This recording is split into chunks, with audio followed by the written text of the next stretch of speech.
Issa Chiroma refuse le poste du Premier ministre. D'après les dernières informations du média Jeune Afrique, qui nous reporte que qui croit savoir que de discrètes négociations ont été entamées entre l'ancien ministre et le chef de l'État sortant via des intermédiaires. C'est notamment par l'entremise du gouverneur de la région du Nord, Jean Abaté Edi, que le président Biya a approché Chiroma Bakary avec une proposition audacieuse, un poste de Premier ministre. La rencontre a eu lieu à Garoua, au domicile de l'ancien ministre, en fin de semaine dernière.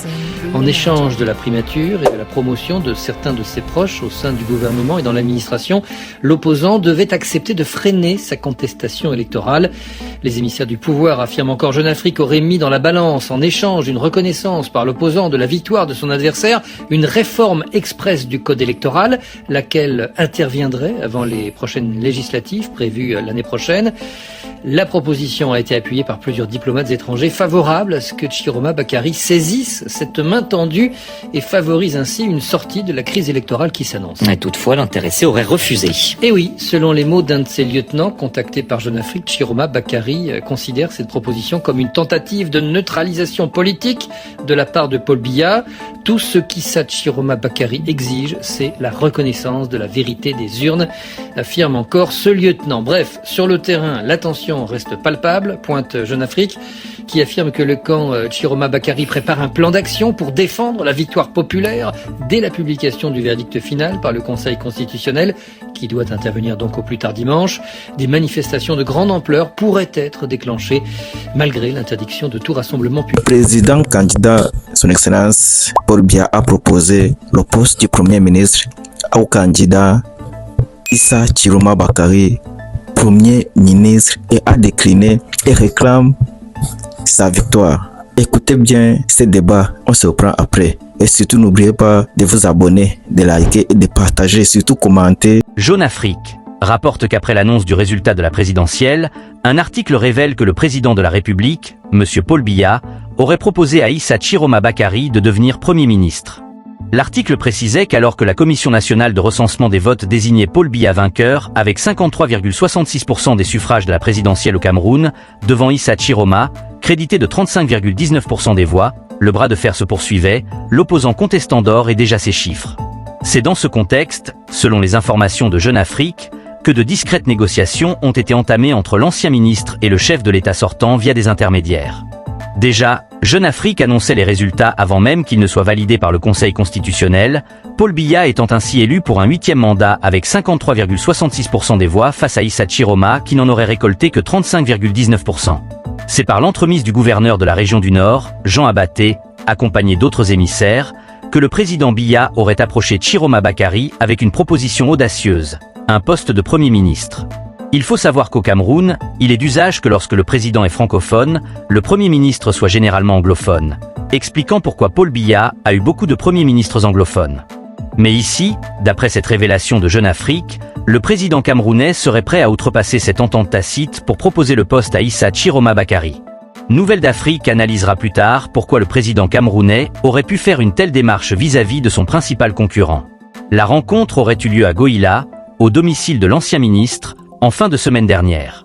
En échange de la primature et de la promotion de certains de ses proches au sein du gouvernement et de l'administration, l'opposant devait accepter de freiner sa contestation électorale. Le deal proposé était donc très clair. Le président Paul Biya aurait proposé à M. Chiroma d'arrêter de contester l'élection, notamment en publiant ses procès-verbaux, en échange du poste de Premier ministre, assorti de postes pour ses proches et collègues dans le gouvernement et l'administration. Quelle a été la réaction de M. Issa Chiroma Bakary ? Toujours selon les informations de Jeune Afrique, les émissaires du pouvoir auraient mis dans la balance, en échange d'une reconnaissance par l'opposant de la victoire de son adversaire, une réforme express du code électoral, laquelle interviendrait avant les prochaines législatives prévues en 2026. La proposition a été appuyée par plusieurs diplomates étrangers, favorables à ce que Chiroma saisisse cette main tendue et favorise une sortie de crise électorale qui s'annonçait. Cette partie est très intéressante, peut-être l'une des plus importantes de l'article de Jeune Afrique. Il est proposé à M. Chiroma une réforme express du code électoral, un code qui fait l'objet d'énormément de polémiques depuis de nombreuses années, car non consensuel et jugé par l'opposition trop favorable au camp au pouvoir. L'opposition demande sans succès depuis des années que ce code soit revu. Aujourd'hui, pour que M. Chiroma arrête sa contestation, qui pourrait faire basculer le pays dans un climat non souhaité, il lui est proposé que ce code soit revu. Peut-être aurait-il pu aussi demander la régionalisation. Quoi qu'il en soit, ce qui interpelle Nouvelle d'Afrique, c'est que la proposition ait été appuyée par plusieurs diplomates étrangers. Que viennent faire les chancelleries étrangères dans les affaires du Cameroun? Que viennent faire les diplomaties étrangères dans des négociations aussi poussées et avancées que celle-là? Cela se passe au Cameroun et ailleurs dans plusieurs pays, comme l'a révélé l'ancien président sénégalais Macky Sall, qui racontait qu'au moment de l'annonce de sa victoire, l'ambassadeur de France était très proche de lui et lui a même proposé de sabrer du champagne. Cela démontre, selon Nouvelle d'Afrique, la proximité que toutes ces chancelleries occidentales ont avec les instances dirigeantes dans nos pays. Elles sont très proches de nos dirigeants et pèsent de leur poids pour faire passer leurs opinions. Ce qui n'est évidemment pas réciproque, aucun diplomate africain n'étant proche de l'Élysée pour influencer les dirigeants occidentaux. Cela interpelle beaucoup sur la duplicité du discours tenu sur la démocratie et la liberté, alors que ceux qui le tiennent faussent clairement l'exercice. Que font donc des diplomates occidentaux dans une telle négociation? L'ancien ministre de la Communication, conscient que sa base militante pourrait s'opposer à tout arrangement avec le pouvoir et convaincu de sa victoire, a cependant refusé. Selon les mots d'un de ses lieutenants contactés par Jeune Afrique, il considère cette offre comme une tentative de neutralisation politique de la part de Paul Biya. Tout ce qu'Issa Chiroma Bakary exige, c'est la reconnaissance de la vérité des urnes. Nouvelle d'Afrique se demande ce qui se serait passé si M. Chiroma avait accepté ce deal, car beaucoup de personnes croient en lui et il a promis de mener le combat jusqu'au bout.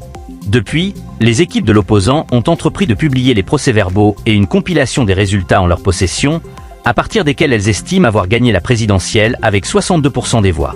Sur le terrain, la tension reste palpable. Le camp Chiroma Bakary prépare un plan d'action pour défendre la victoire populaire dès la publication du verdict final par le Conseil constitutionnel, attendu de manière imminente. Des manifestations de grande ampleur pourraient être déclenchées malgré l'interdiction de tout rassemblement public, et des actions en justice sont également envisagées, l'opposant s'étant adjoint les services de nombreux avocats camerounais et étrangers. On peut donc se poser la question de pourquoi le président de la République sortant, Paul Biya, a entrepris cette démarche de réconciliation avec M. Issa Chiroma. Une première raison serait d'éviter l'embrasement. Le président Paul Biya s'est toujours présenté comme un artisan de la paix, quelqu'un qui ne veut pas que le pays soit dans la guerre ou ensanglanté. C'est pour lui une manière d'éviter ce scénario, car il faut rappeler qu'on déplore déjà le décès à minima d'une enseignante dans le nord du Cameroun, et on peut craindre pire si les populations se radicalisent et que l'armée décide de tirer. Le sang pourrait malheureusement couler, ce à quoi le président s'est toujours refusé. L'autre interprétation, selon Nouvelle d'Afrique, pourrait être de dire qu'en tendant la main à Issa Chiroma, le président reconnaît en réalité qu'il n'a pas gagné et cherche un deal gagnant-gagnant pour calmer ses ardeurs et lui donner plus de pouvoir et d'ambition. Dans tous les cas, l'acte du président est fortement discuté dans tout le pays. Nouvelle d'Afrique demande à ses téléspectateurs ce que cette démarche leur inspire. Est-ce une tentative d'apaisement pour éviter la violence ou une manière de reconnaître qu'il n'a pas gagné? Quelle est leur analyse de la situation et sont-ils d'accord avec le refus de M. Chiroma de cette main tendue? Ils demandent également si cette révélation de Jeune Afrique est fiable ou inventée, rappelant avoir retranscrit l'article pour en donner la teneur. Ce sujet faisant grand bruit au Cameroun, il paraissait important à Nouvelle d'Afrique de donner cette actualité. Merci beaucoup les amis, si vous avez aimé, likez, abonnez-vous, activez la cloche de notification et partagez. Merci.